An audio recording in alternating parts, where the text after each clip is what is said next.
About wills, trust, power of attorneys, those estate documents that you were frequently, or commonly asked to notarize.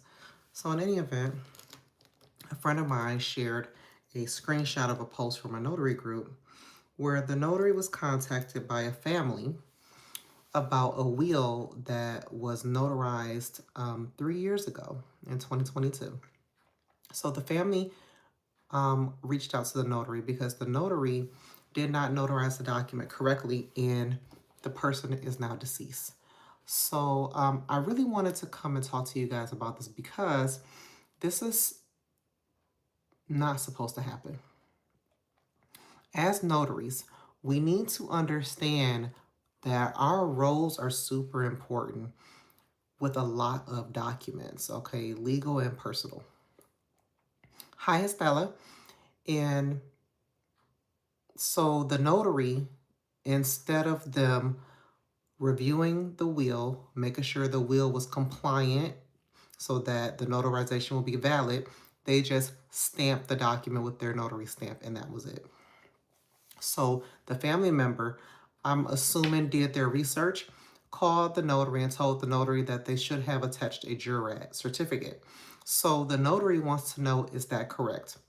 First of all, we have to make sure that the notarization shows that the act was performed correctly per the state statute, okay?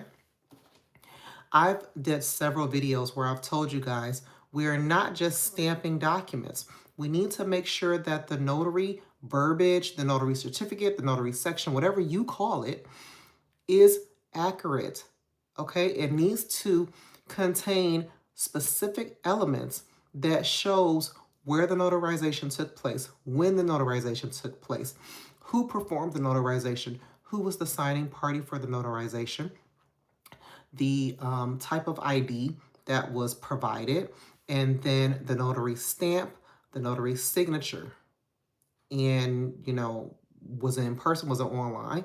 So I'm assuming that the certificate that was attached was missing, or maybe it wasn't one at all. I don't know. They just said that they only stamped the document, which leads me to believe that either the notary verbiage was inaccurate, incorrect, or not present at all. All right. So, guys, this is why when people take those documents to UPS and the bank, they reject the appointment altogether because they don't want to be held liable. They know that their notaries don't really know everything that needs to be present for a notarization. The bank notaries and the UPS notaries, they just see needs to be notarized, and most times they just stamp it too. So this is why they're like, no, if you got a will, you got a trust or a power of attorney, please take it to another notary. Another notary who will be more equipped and more knowledgeable at how it needs to be executed. All right, guys. Now, power of attorney, those documents are important because this is a person who is given permission for another person to act on their behalf. So this is for people who are still alive. Trust, will, those documents are for when people die. This is for afterlife. Okay, so if you didn't notarize that document correctly, that person is no longer able to sign the document so that you can notarize it correctly. They're gone.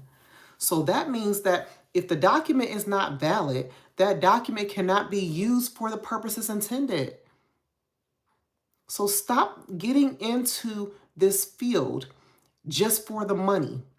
If you do not mean to do good by people and help people out, then you shouldn't be doing this. You really shouldn't. Because notary is so much more than just making a quick buck, guys. And I really want you guys to start taking your role as a notary public seriously. And I'm speaking mostly to the people who just do this for a side hustle. You have those of us who do this full time, and we take our role and our job very seriously. One, because this is my only source of income. So I can't afford to be out here messing up documents and getting paid for it. I need customers to want to come back to me. That's the only way that my job is going to continue on and my business is going to be successful, is if I have customers come back. I can't have a whole bunch of one-time customers, and I don't. Okay? So those of you who are here, y'all just, oh, I just do this on the side, I just do a little side hustle. Take your role seriously. Make sure that you are looking at your statutes. If there is an experienced notary in your area who is offering training, take their training. I don't want to pay nobody. Pay the money.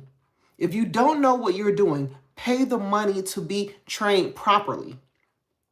Now, I'm not saying don't just pay anyone. Do your research on the person so that you know that this person is knowledgeable and able to help me make sure that I notarize documents correctly in my state. But those of you who are just out here just all willy-nilly with it, you got to stop it, because you are hurting people. I can't imagine what that family must be feeling and going through emotionally. Not only are they grieving a person who is deceased, but now they got to try to figure out if this will can be used, because I'm pretty sure there's a lot of important information in this will that instructs whoever is supposed to read it and make sure it's executed. There's a lot of important information in there that they need to make sure is done on behalf of their deceased loved one. And here the notary is, and they did not do what they were supposed to do. Hi, Rajesh. I'm doing good. I'm just upset. Can you hear it in my voice? I'm upset for this family because they got a notary who just out here stamping documents to get some money. And they're not doing it right. So what I want you guys to take from this today is, please take your role as a notary public seriously. Make sure that you know the laws of your state. Make sure that if your state is a little vague on how to complete notarizations, take a training course. Okay? We all need to know how to properly execute notarizations. All right, guys. Hi, Barty. So I'm going to log off. I just wanted to come on here and talk to you guys about this. You know, sometimes I am called to speak to you guys before my regularly scheduled Sunday night live, because I get important topics like this that cannot wait. So you guys have a wonderful day. I'm going to get ready for my appointments for the day. And happy end of the month and end of the third quarter. So I'll talk to you guys again very soon. Have a good day. Bye.